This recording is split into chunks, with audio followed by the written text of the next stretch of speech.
Voy a compartir pantalla. Y lo que vamos a ver en esta presentación inicialmente es no solamente la evaluación de la flexibilidad, sino qué hacer con los datos que arroja esa evaluación y cuáles son las herramientas, sobre todo eh, para ciertos movimientos.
¿Se cortó ahí? ¿Me escuchan bien?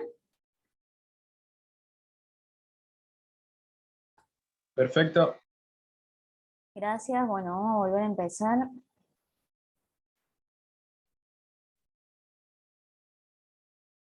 Parece que vamos a tener problemas con el internet ahora.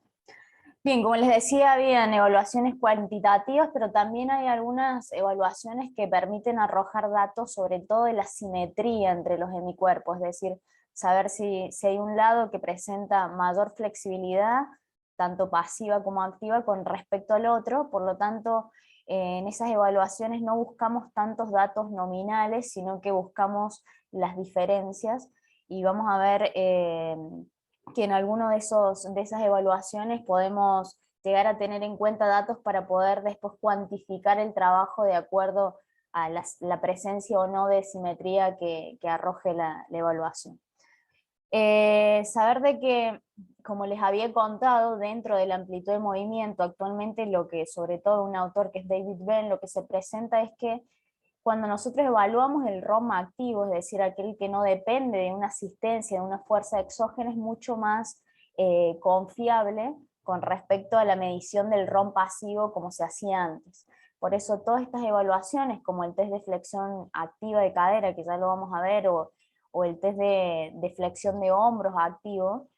actualmente arrojan datos mucho más precisos porque no tienen tantas variables que incidan en lo que es la ejecución,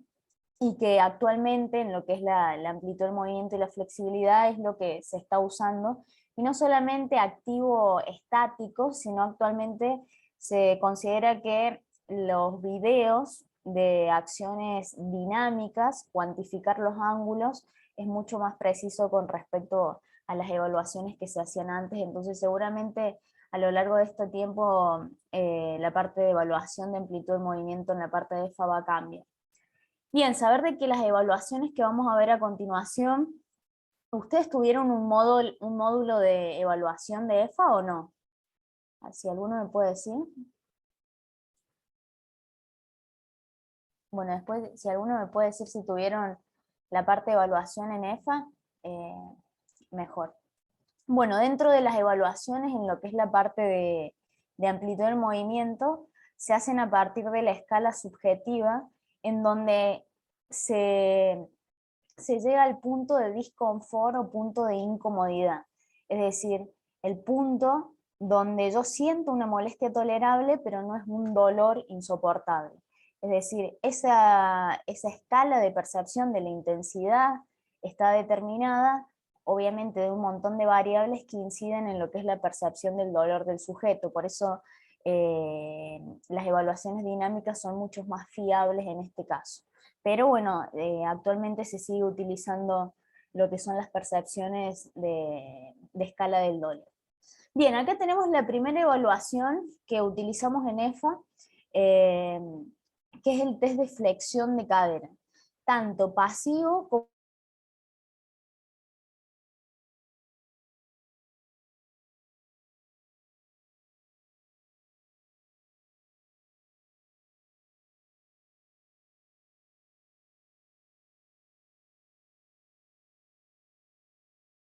como no asistido, o aquel en donde se produce en el plano sagital una flexión de cadera hasta el punto de disconfort. Es decir, yo le tengo que decir a la persona, cuando vos sientas una molestia tolerable en cualquier parte de la cadena posterior, es decir, de la parte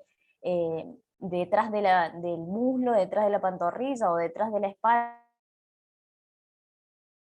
o del glúteo, me avisas y desde ahí evaluamos. Y como pueden ver aquí en la fotografía, yo tengo un goniómetro en donde el goniómetro se ubica en el trocánter mayor, es decir, previamente yo tengo que palpar cuál es el trocánter mayor, por lo tanto,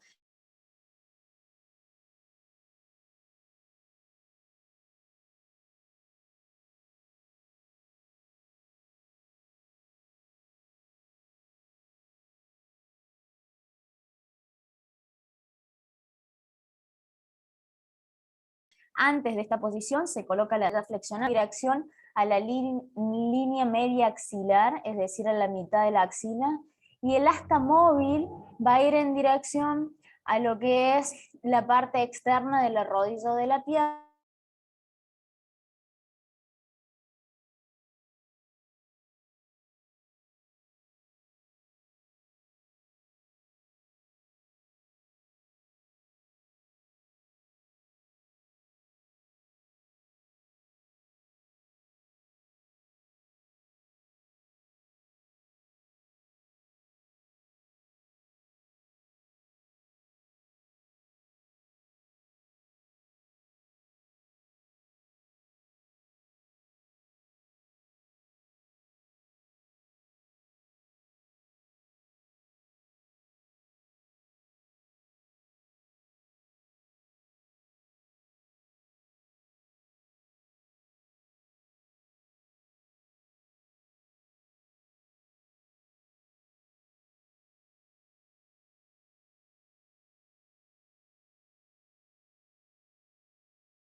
Ah, perdón, tenía silenciado, pero ahora me escuchan,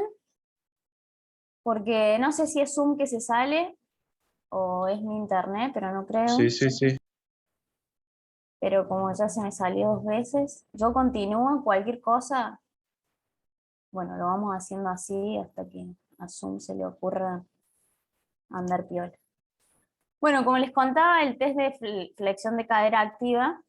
es igual, solamente que se hace sin asistencia y hay que sostener la pierna de abajo y lo que se le pide es que la rodilla no se flexione. Claramente hay algunas personas, porque hay que tienen mucha stiffness, sobre todo en la cadena posterior, que no pueden extender completamente la rodilla, por lo tanto en ese caso puede haber una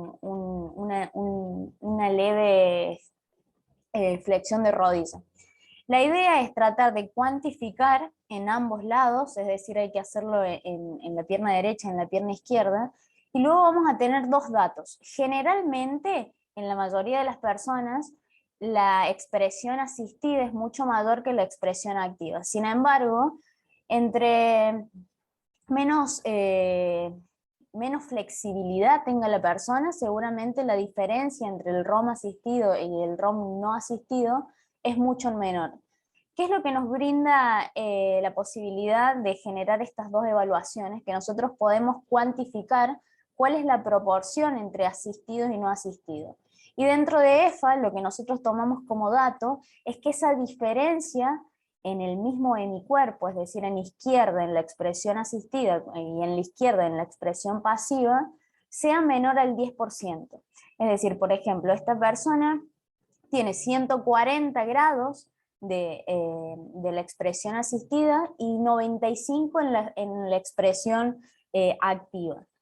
En las personas que entrenan por salud y en los deportistas colectivos, 90 grados de flexión de cadera asistida es un buen dato. Es decir, esta persona tiene 95 no asistido, por lo tanto estamos en valores óptimos y saludables para lo que es su contexto. En el caso de que se encuentren en disciplinas donde las amplitudes son mucho más grandes, como por ejemplo la gimnasia, claramente la expresión asistida tiene que estar por encima de 100 grados. Pero en el caso de todos los otros deportes, con entre 90 y 100 grados es un buen número.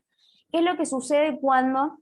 yo tengo una gran expresión asistida, pero una poca expresión no asistida? En este caso, más que concentrarnos en estiramientos pasivos, vamos a tener que trabajar aquellas modalidades de estiramientos dinámicos que me mejoren la fuerza, en este caso de los músculos que generan ese movimiento, en este caso flexores de cadera y extensores de rodilla. Entonces, saber de que la diferencia, la proporcionalidad entre asistido y no asistido debería estar por debajo del 10%. En este caso, ella tiene un 32%, por lo tanto, yo debería abocarme más a las expresiones activas, sobre todo en las gamas finales de lo que es el ROM. Acá vamos a ver otro ejemplo de lo que les decía de que puede ser con goniómetro, como se suele evaluar en kinesiología o en traumatología, o con estos goniómetros de pared, donde se ubica el trocánter mayor en el centro. En realidad esto no es un goniómetro, sino que es un transportador de 180 grados, y desde ahí se puede hacer claramente mucho más sencilla la evaluación. Esta es una imagen que, que, que se colocó en un ploteo en la pared y que lo utilicemos no solamente para evaluar los rangos de cadera, sino que en otra imagen para lo que es el hombro. Entonces, ¿qué es lo que podemos hacer? Nosotros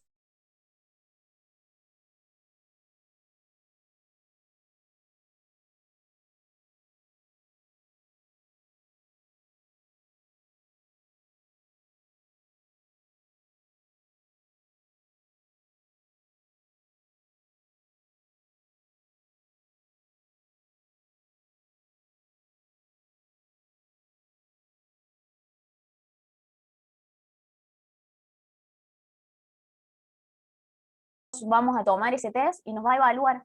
En este caso, por ejemplo, si nos han asistido, hacemos esta regla de 3 simple, la cual me va a dar una diferencia aproximadamente del 20.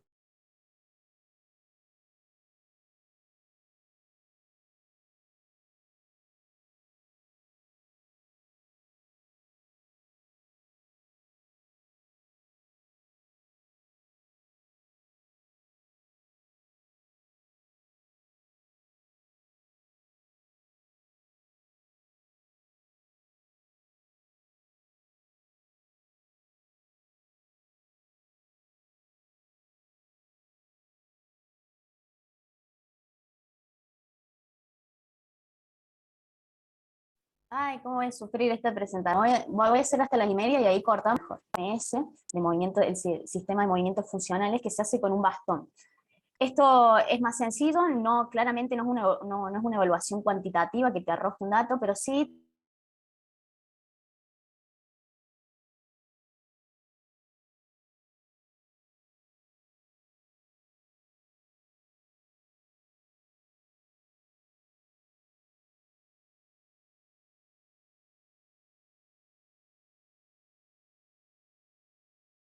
te permite realizar la evaluación mucho más. Un bastón que se coloca entre la persona que sin flexionar la rodilla se considera que está deficiente su expresión de flexión de cadera. Si su zapatilla, es decir, su pie llega a la línea del bastón, estamos en una expresión media. Mientras que si supero el bastón, que generalmente son 90 grados de flexión de cadera, estamos en una expresión buena. Es decir, es una modalidad que mide lo mismo que estaba mostrándoles recién, pero es mucho más rápido, sobre todo cuando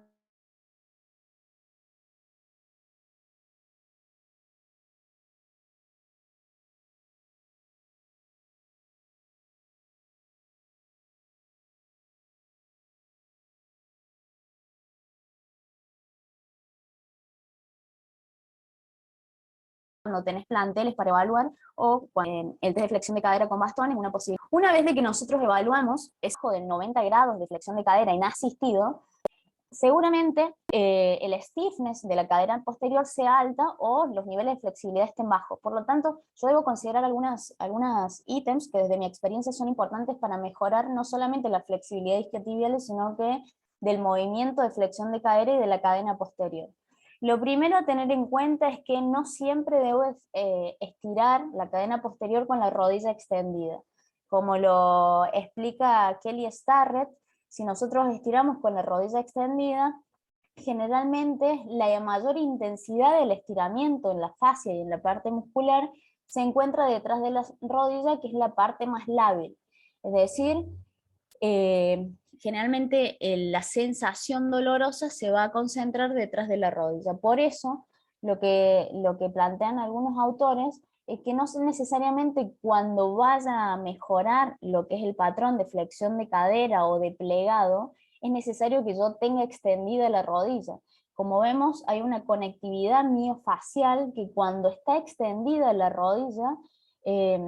genera una mayor intensidad detrás de las inserciones, sobre todo de las 3 porciones de los isquiotibio-peroneos, que generan mucha intensidad en la parte más lábil. Por lo tanto, flexionar la rodilla genera que yo me pueda concentrar en estructuras mucho más profundas. También otra cosa que tengo que tener en cuenta es si quiero mejorar los plegados o la flexión de cadera en las personas, es que debo considerar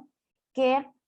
el isquiotibial tiene una mayor sensibilidad, por lo tanto, debo acudir a algunas herramientas que generan efectos analgésicos y que me mejoren la fuerza al mismo tiempo que voy mejorando el ROM. Una de esas herramientas son los estiramientos acompañados con tensión. Hay un autor que es el que están viendo en esta presentación, que propone dos modalidades para el entrenamiento, estas dos modalidades, para el entrenamiento y la mejora, sobre todo la flexibilidad isquiotibiales. Uno son los estiramientos en tensión activa, que es generar, como está esta persona acá, yo genero el estiramiento, pero el isquiotibial no está sin la capacidad contráctil, sino que empujo con el talón hacia abajo, y lo que estoy haciendo es que ese músculo se está estirando, en este caso en un eje longitudinal, pero también hay acción contráctil, por lo tanto las fascias intervienen en mayor medida y claramente genero también un efecto analgésico. En cuanto a los estiramientos acompañados con isometrías en posiciones estáticas, que es lo que les estoy nombrando, tratar de que esas isometrías sean de baja intensidad, es decir, de una máxima contracción isométrica por lo menos por debajo del 60% de esa máxima expresión isométrica o estática de ese movimiento. Y luego, lo que son los excéntricos, o lo que llama este autor, son aquellos estiramientos en tensión activa, pero en situación dinámica. Es decir, por ejemplo, si yo coloco un slider o algo que resbale debajo del talón, trato de empujar el piso y deslizar hacia adelante, por lo tanto voy a tener una intensidad en la cadena posterior de estiramiento, pero acompañado con la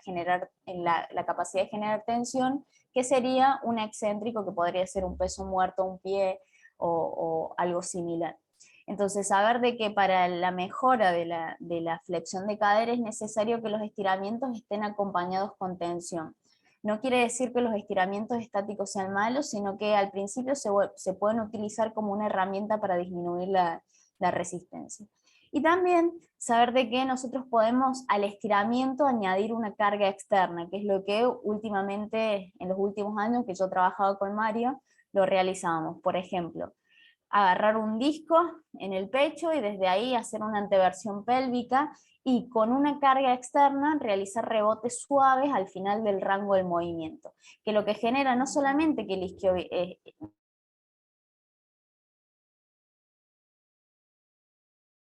del isquiotibio peroneo tenga una actividad tan cercana, se coactiven para estabilizar esa articulación.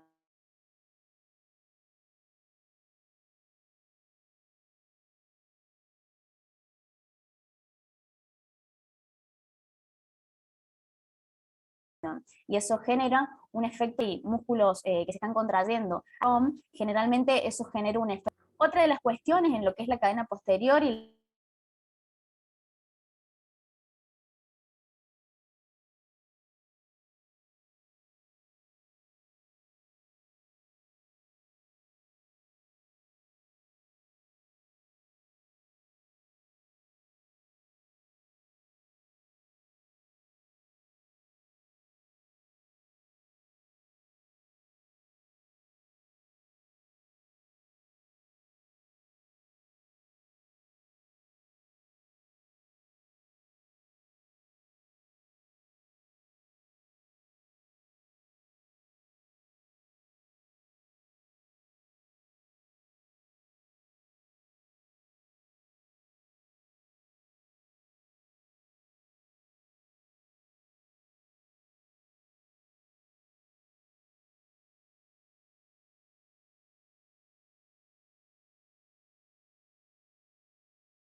que sumando, vamos a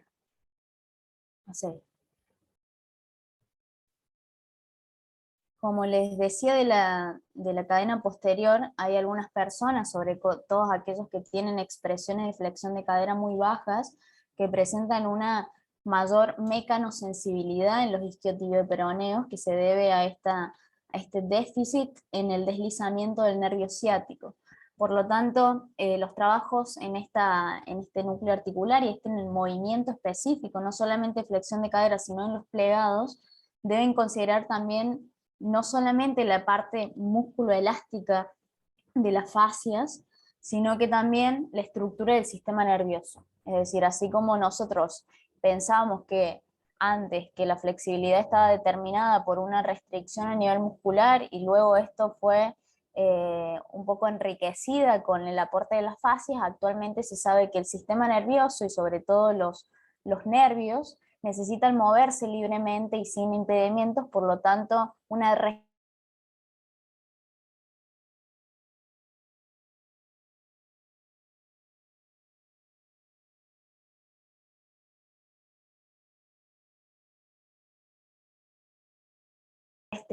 en ese movimiento de la mayor dolor y quizás una movilidad reducida del roma articular o de algún movimiento específico. En estos test de valores por debajo de por lo menos 60 grados de flexión de cadera, lo que hacemos es no concentrarse en las modalidades estáticas, sino que generar por lo menos algunos recursos de la movilidad neural para el deslizamiento del nervio ciático que tienen que ver con el hecho de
Se volvió a cortar.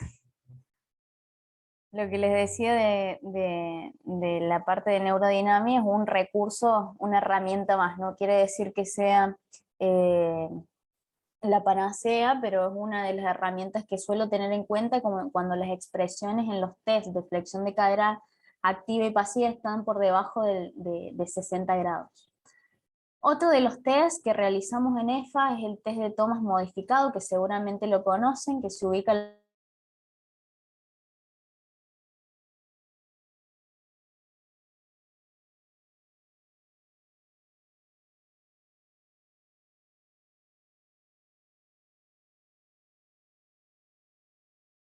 la persona en una camilla, en la cual la pierna queda en el aire, y lo que se le pide es que lleve una rodilla al pecho, y podemos ver varias cosas, tanto en el plano sagital como en el plano frontal.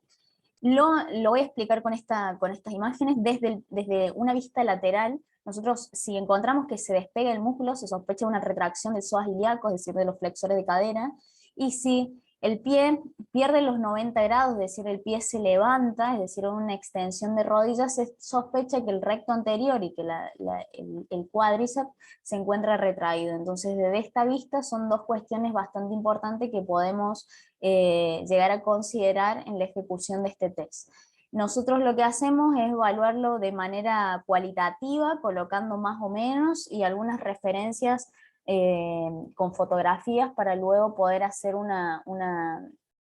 comparación entre plan y plan para ver si hay mejoras o no, sobre todo a los 2 meses. Luego, en una vista de frente, nosotros en un test ejecutado de manera normal encontraríamos cierta alineación del fémur con respecto a la tibia. Sin embargo, cuando hay una abducción de cadera, cuando hay una rotación interna de la cadera, una rotación externa de rodilla, como vemos en el caso de la C, podemos sospechar de una presencia de una retracción del tensor de la fascia lata, y en el caso de que exista una rotación externa de cadera, es decir, que el pie se vaya hacia adentro, ahí estamos en presencia del sartorio retraído, es decir, en una vista frontal, en el Thomas Test, podemos encontrar varios aportes, varias información importante para luego poder planificar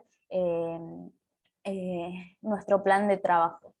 También hay otro test que es sencillo, que se realiza para ver la simetría, sobre todo de lo que es los extensores de rodilla, que se realiza en una camilla o en la colchoneta acostado boca arriba, y se abrazan las dos rodillas llevándolas hacia el pecho todo lo que se puede y se relaja, y desde ahí se ve si hay simetría en los talones. Es decir, si un talón queda arriba es porque seguramente los extensores de la rodilla de ese lado estén más retraídos. Es solamente un test más que pueden llegar a tener en cuenta cuando el objetivo es evaluar la flexibilidad de la musculatura del cuádriceps. Sin embargo, como ya sabemos, estas modalidades pasivas son un recurso más, pero sabemos que las dinámicas son mucho más importantes. Desde ahí, si tanto en el Thomas Test como en la última evaluación que vimos, encontramos o sospechamos una retracción de los flexores de cadera o del cuádriceps, nosotros tenemos que considerar varias cosas en el abordaje de esta musculatura y sobre todo de la cadena anterior, es decir, esta cadena miofacial anterior. Primero, de que deberíamos tratar de incluir ejercicios que tengan inclusión de la rodilla flexionada para tener más énfasis en recto anterior, y aquellos ejercicios que tengan un componente más rotacional que consideren lo que es las cadenas espiraladas. Por lo tanto, no siempre focalizarse en los estiramientos tanto dinámicos como estáticos de psoas convencionales, sino que tratar de incluir lo que es tren superior y rotaciones en el eje longitudinal para poder tener ese impacto en las celosías multidireccionales de la fascia de toda la cadena anterior, tanto lineal como de las cadenas cruzadas y espiraladas que comprometen a lo que es la musculatura de la flexión de cadera y extensión de la rodilla. Entonces, saber de que en este caso tenemos la posibilidad de generar movimientos puramente en el plano sagital, pero también con rotaciones que incluyan a lo que es la cadena espiralada. Por eso todos los que son abordajes para lo que es psoas y recto anterior, no solamente considero lo que es cadera, sino que tengo en cuenta lo que es el hombro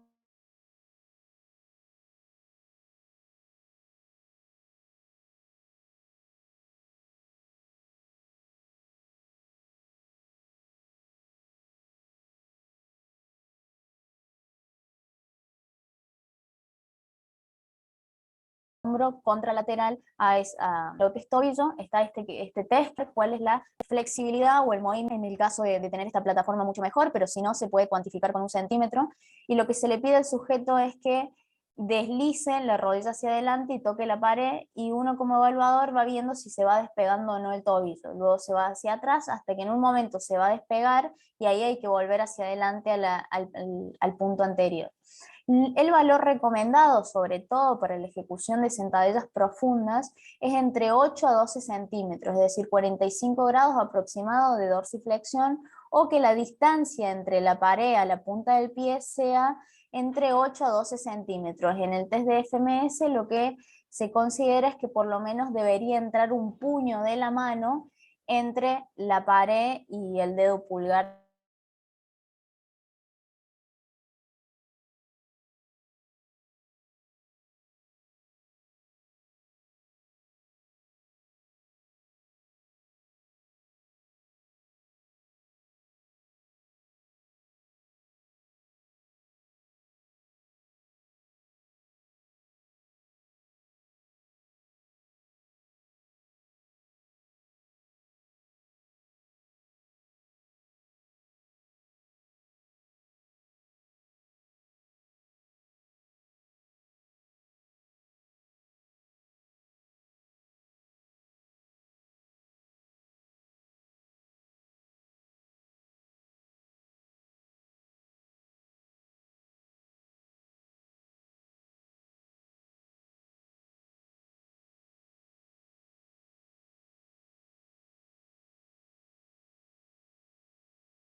Acá estoy de vuelta.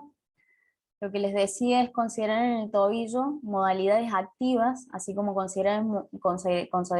en la parte de flexión de cadera y de hombro modalidades activas de estiramientos, en el tobillo también, como estas posibilidades que son rotaciones activas controladas, no solamente de la dorsiflexión, sino de todos los movimientos del tobillo. Por lo tanto es un recurso que actualmente, como se conoce en la línea de Estados Unidos como CARS o rotaciones articulares controladas, es una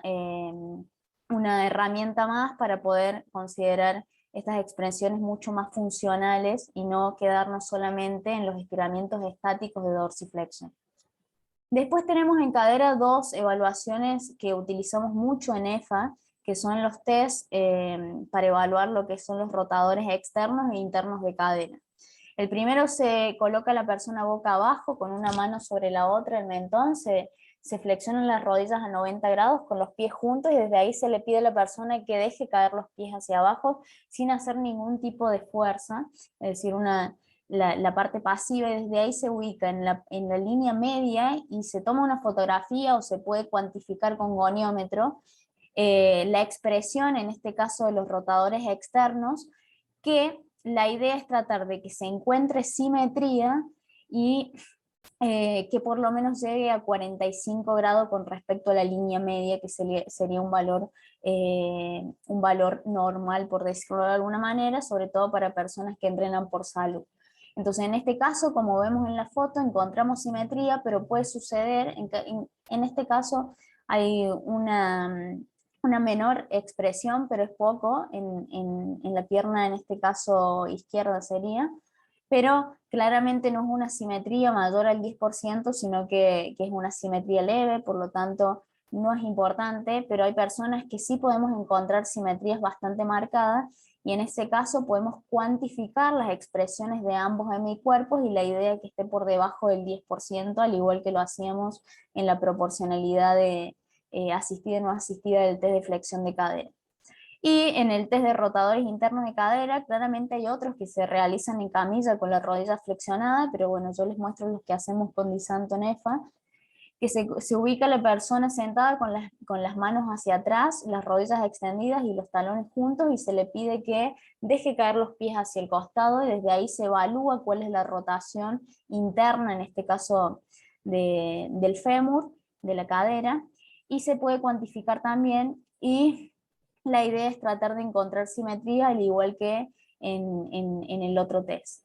La idea es tratar de trascender estas modalidades de estiramientos estáticos que son importantes, que las utilizamos como esas herramientas que vimos la clase pasada de disminución de la resistencia, pero luego tenemos que tener herramientas para mioneuroactivar o para generar tensión. Por lo tanto, les voy a mostrar algunas posibilidades para mantener los rotadores externos e internos de la cadera fuertes y también flexibles, es decir, disminuir la resistencia con los estiramientos convencionales que hemos visto en la parte anterior, y luego trascender a modalidades activas trabajando en el ROM completo, tanto de la rotación interna como de la rotación externa, y también en las gamas finales.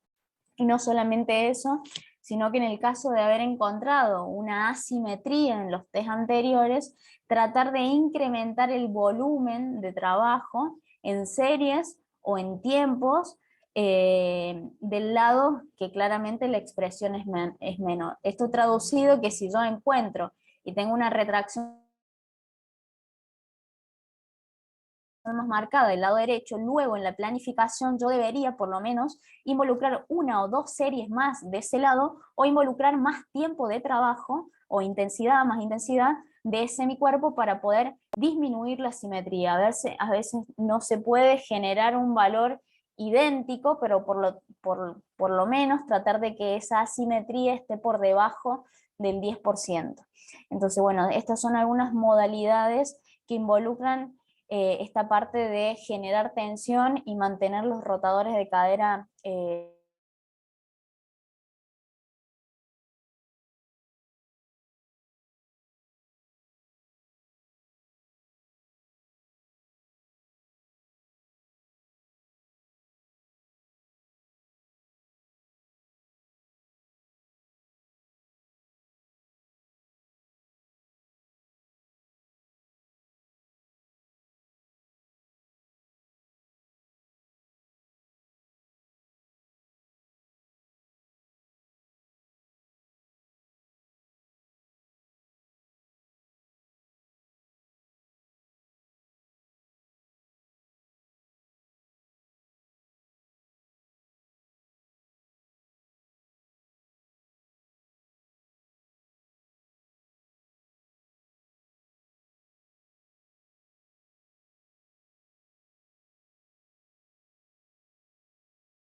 Bueno, va a ser súper desgastante. Decía de la parte de aductores, es que en la parte práctica y en la metodología de trabajo no solamente consideramos los aductores de manera aislada, sino su conectividad en las cadenas, sobre todo en la cadena cruzada anterior. Por eso tener en cuenta cuál es la expresión del pectoral, tanto mayor como menor, es una de las cuestiones que tenemos en cuenta, no solamente a la hora de la evaluación, sino también a la hora de proponer algunas actividades que tengan como objetivo mejorar esta cadena cruzada anterior. Por eso acá podemos ver la generación de no solamente aducción, sino de tener en cuenta lo que es la parte de la musculatura del hombro como conectividad miofacial en este movimiento específico. Y dentro del hombro les voy a mostrar dos test, sin embargo nosotros en EFA también evaluamos con goniómetro lo que es la rotación interna, externa, la abducción y la extensión sobre todo, pero saber de que este test, que es bastante sencillo, te permite recaudar información acerca de un movimiento muy importante, sobre todo en aquellas personas que entrenan por salud y que hacen patrones de empuje, que la idea es tratar de colocarse en una pared manteniendo las curvaturas normales, tanto la lordosis cervical como la lordosis lumbar, y desde ahí pedirle a la persona que con este gesto de ok, lleve los pulgares tratando de tocar la pared hacia atrás, y desde ahí, desde una vista lateral, se puede observar si llega con los pulgares, estamos en presencia de aproximadamente 160, 170 grados de flexión del hombro, y en el caso de que no llegue, ya tenemos un déficit en ese movimiento, en la expresión del ROM de ese movimiento, o puede llegar, pero con a expensas de un aumento de la lordosis lumbar. Por lo tanto, dentro de los valores recomendados del test de FMS, si llega a la pared sin compensaciones lumbares, estamos en una expresión suficiente, pero en el caso de que se presente una hiperlordosis o que no llegue a la pared, estamos en niveles en donde deberíamos generar una metodología y un plan de trabajo para poder mejorar ese movimiento. Y después está el test de hombro integral, que personalmente no lo hago, pero bueno, se los doy, que lo que se hace es tratar de tocar en un movimiento integrado de flexión, rotación externa con extensión y rotación interna del hombro, tratar de tocar los puños, y desde ahí lo que se evalúa es cuál es la distancia entre el dedo más largo con respecto al dedo más largo de la mano de abajo, y la idea es que si la distancia entre el dedo más largo con respecto al pliegue de la muñeca, esa distancia se mide inicialmente en centímetros. Si esa distancia entre dedo y dedo es menor a lo que mide tu mano, estás en valores suficientes, pero si la longitud de tu mano y la distancia entre mano y mano es mayor, estamos en un valor insuficiente, por lo tanto deberíamos trabajarlo. Claramente en este test, siempre que lo evalúo, hay asimetrías, por lo tanto es un test que no elijo para el hombro. Pero en la parte metodológica, y con esto terminamos esta primera presentación, saber de que, como les había dicho, no solamente hay que tener en cuenta lo que son los estiramientos pasivos, sino las estructuras más profundas. Y una de las cosas de lo importante del hombro, sobre todo cuando hay una antepulsión y está el hombro redondeado, es la modificación de la cápsula articular. Por lo tanto, lo que son las rotaciones, las decoaptaciones articulares, las rotaciones articulares controladas, y también los ejercicios de reposicionamiento articular para la mejora de los movimientos del hombro son tan importantes como los estiramientos en todas sus modalidades. Entonces, lo que vimos anteriormente, la pesa empujaba la cabeza